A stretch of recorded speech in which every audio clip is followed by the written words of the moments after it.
Ladies and gentlemen, hi, welcome back to lawcaseuk.com, where today I'm going to be looking at the 2005 judicial review of Jackson and the Attorney General. It's a case that we look at here at the University of Surrey, in particular when we're exploring the notion of parliamentary sovereignty or supremacy. And the case is interesting for a number of reasons.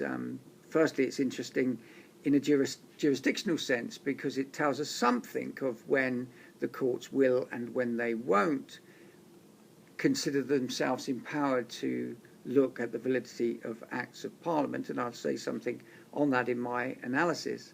But perhaps it's most interesting for some of the comments that the judges make, which appear to oppose any strong orthodox notion of parliamentary supremacy, and I will deal with those in some detail at the end of the analysis because I think that's probably where the greatest interest lies in this particular case.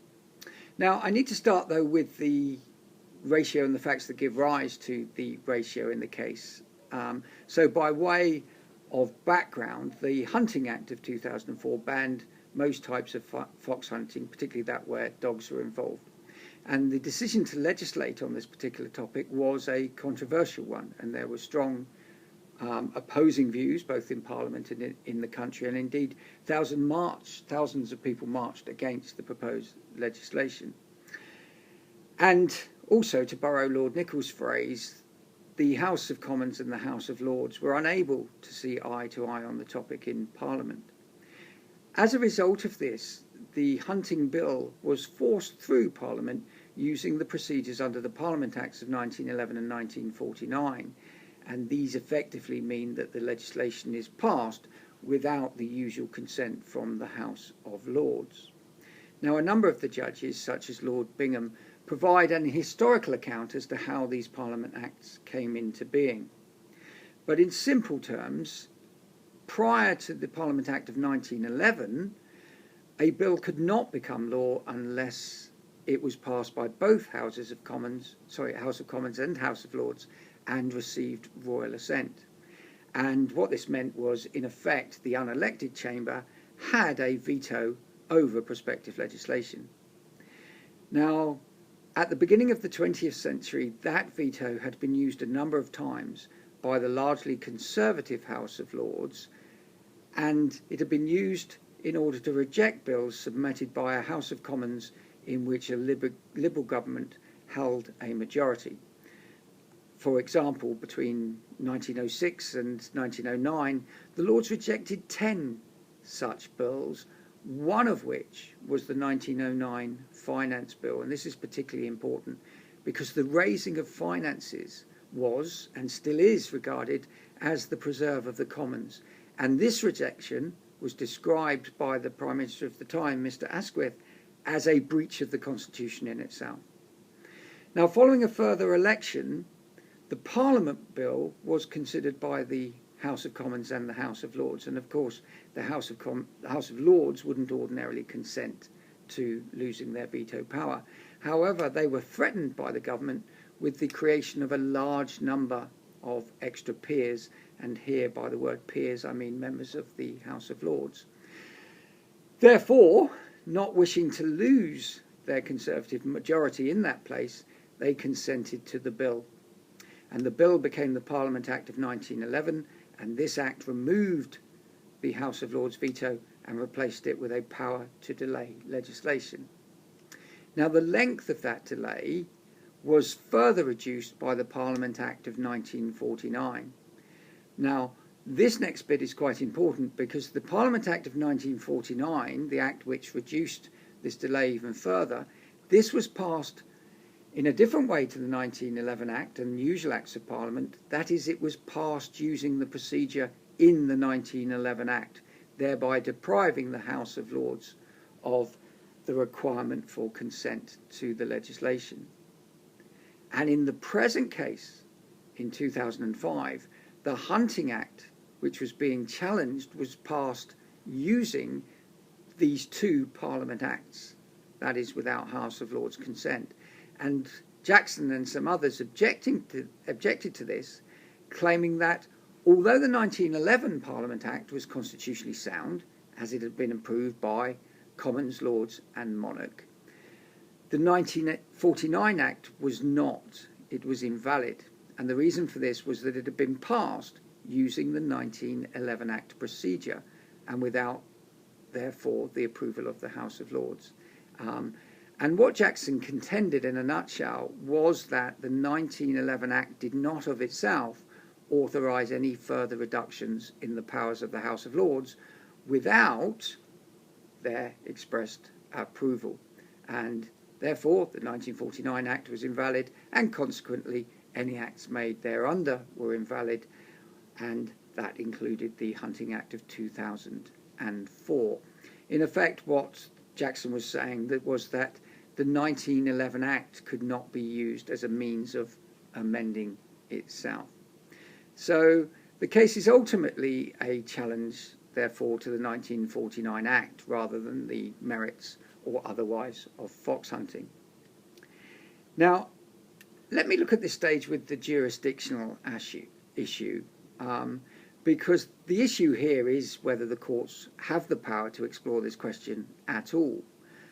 As you will probably appreciate, Article 9 of the Bill of Rights states that proceedings in Parliament ought not to be questioned in any court of law, and this is reinforced by case law, for example, the 1974 case of Picking and British Railways Board. Now, interestingly, in Jackson, the Attorney General did not object to the courts hearing the case, which to some extent is surprising. But notwithstanding his lack of objection, some of the judges felt the need to explore what Lord Bingham described as a sense of strangeness at the exercise which the courts were invited to undertake.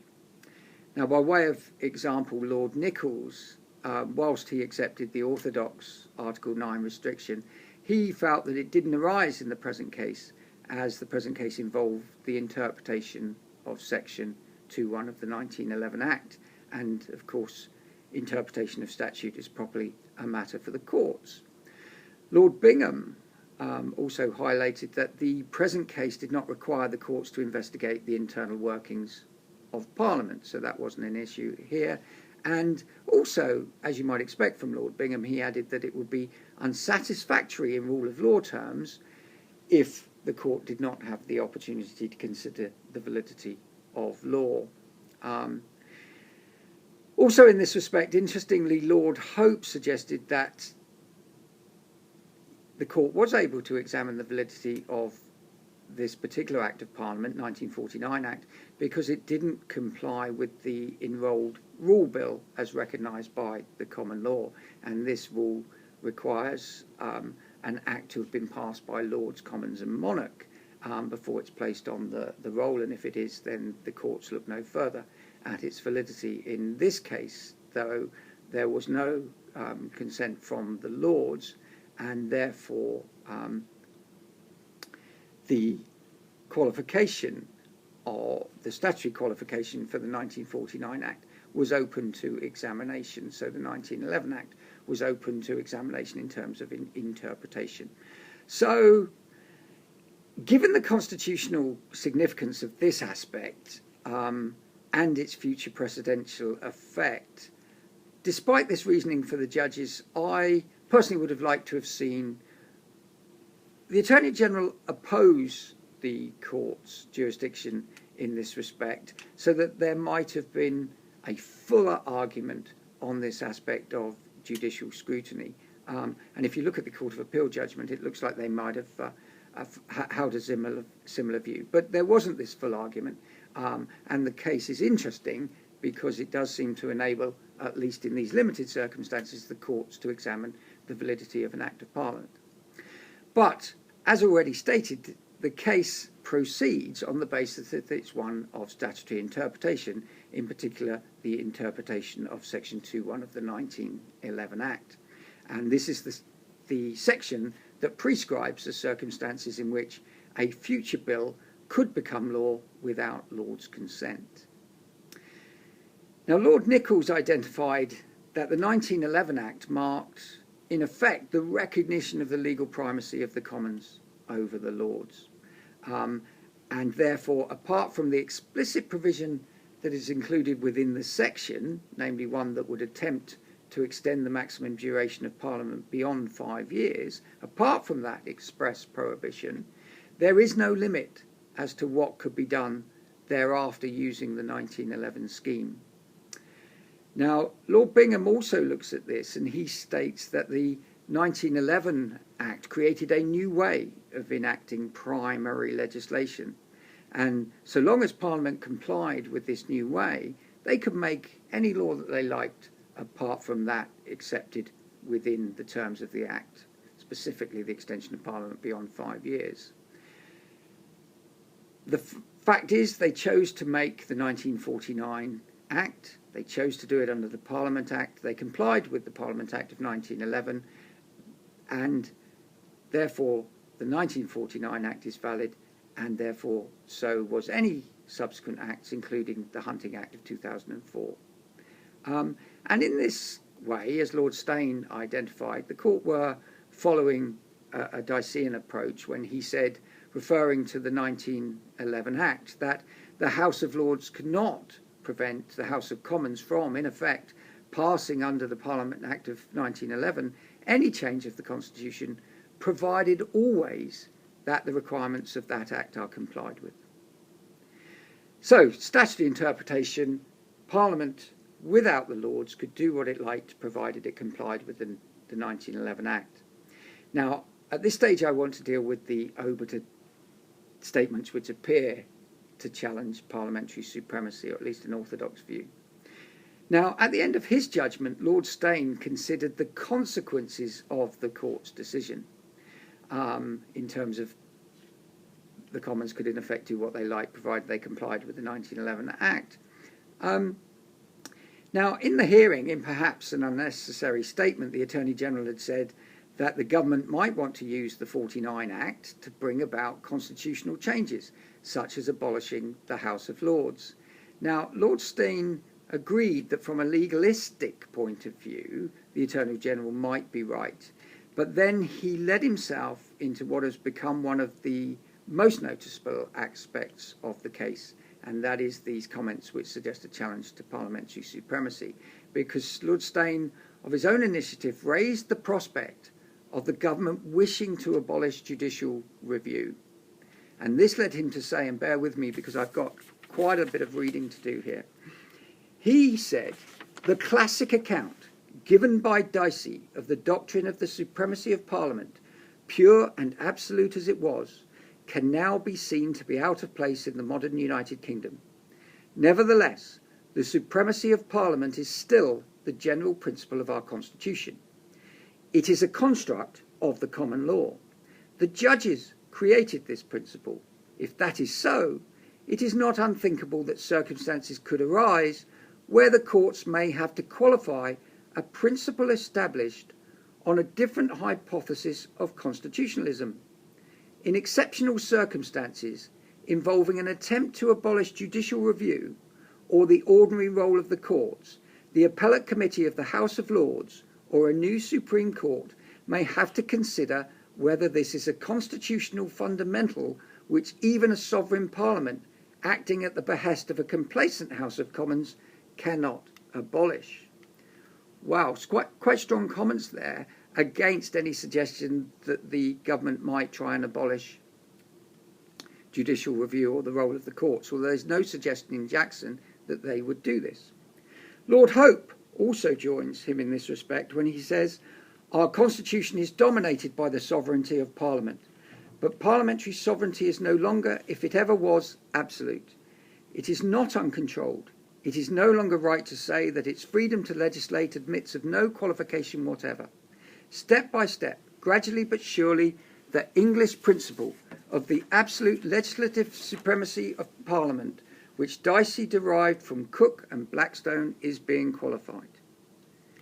And then he said, the rule of law enforced by the courts is the ultimate controlling factor on which our constitution is based.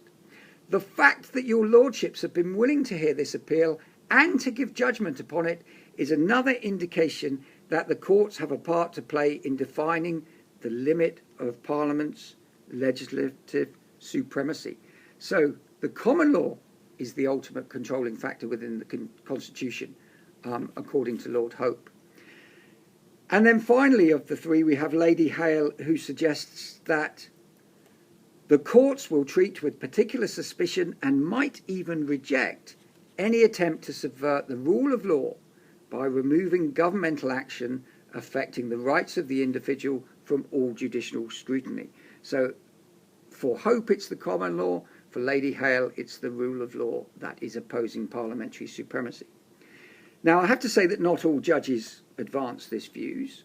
Bingham described the supremacy of Parliament as the bedrock of the Constitution, and Lord Carswell suggested as follows, perhaps in response to what he knew his fellow judges were going to say: as a judge, I'm very conscious of the proper reluctance of the courts to intervene in issues of the validity of Acts of Parliament. I should be most unwilling to decide this or any other case in a way which would endanger that tradition of mutual respect. I do not, and I have no doubt your lordships do not, have any wish to expand the role of the judiciary at the expense of any other organ of the state, or to seek to frustrate the properly expressed wish of Parliament as contained in legislation.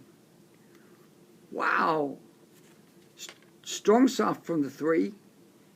Lord Carswell seems to put a different context on it. But where did those strong views come from?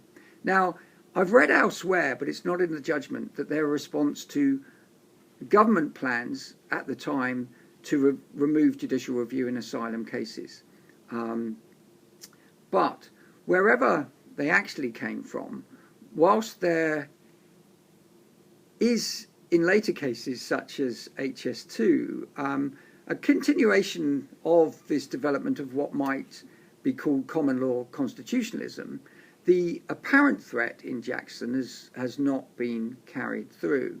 Now, whether that's because the judges have stepped back, whether it's because Parliament have heard what the judges have said and haven't put themselves in a position to incur the wrath of the judges in such a way, I just don't know. But I think it's also worth just mentioning in passing that although the Human Rights Act had already been enforced for some years at the time of Jackson, its very existence since then has created an alternative mechanism for the courts to consider the validity of Acts of Parliament, at least in human rights cases, and also it's an alternative mechanism for the courts to let off steam in this respect. So it may be that one of the functions of the Human Rights Act is as a safety valve, if you like, for what has gone on in the case of Jackson and the whatever the surrounding dialogue external to that might have been.